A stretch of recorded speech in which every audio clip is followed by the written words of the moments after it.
Meron lang akong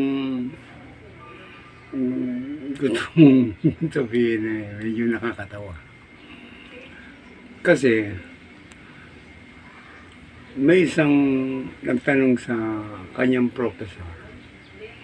Sabi niya sa professor niya, namumuno. Sir, amo, parang ganun. Pwede ba malaman kung anong paraan ng mga gawa natin para mapaunlad natin ang magsasaka para sa economy? Sabi nung magandang tanong yan. Yan ang madalas namin pag-usapan ng mga kasama namin. Lagi namin pinag-uusapan yung mga ganyan, kung paano mapapaunlad ang mga magsasaka para makinabang naman ang ating mga taong bayan na naghihirap at nagsisikap para dyan. Alam niyo naman na meron tayong mga agriculture na mga namumuno. Meron din tayong mga kabataan na nag-aaral kung mga sa agriculture niyan. At sila'y alam na nila kung paano mapapaunlad at mapapaganda ang ating mga magsasaka. Kaya maganda dyan, itanong natin sa mga bata. Itanong daw sa mga bata, sa mga estudyante ba? Para yung kanta naalala ko Tanong mo sa mga bata. Nakakatawa talaga itong pamumuhay natin.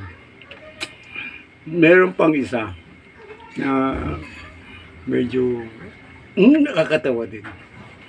May tagapagsalita. Sabi niya,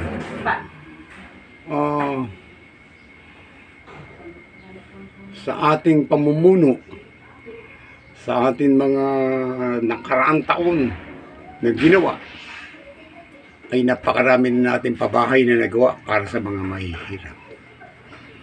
Yung pabahay na yan ay pakikinabangan ng mga libu-libong tao. Maraming tao. Tapos may nagtanong sa kanya, Ma'am, saan ba yung mga pabahay na yan para mapuntahan namin? Huwag ka nang magtanong ng ganyan hindi tama yan. Lumalabas, fake news yan. Niloloko niya yung mga nasa harapan niya. Talaga nga naman ang buhay ng tao. Marami pa silang ginagawa na katakataka.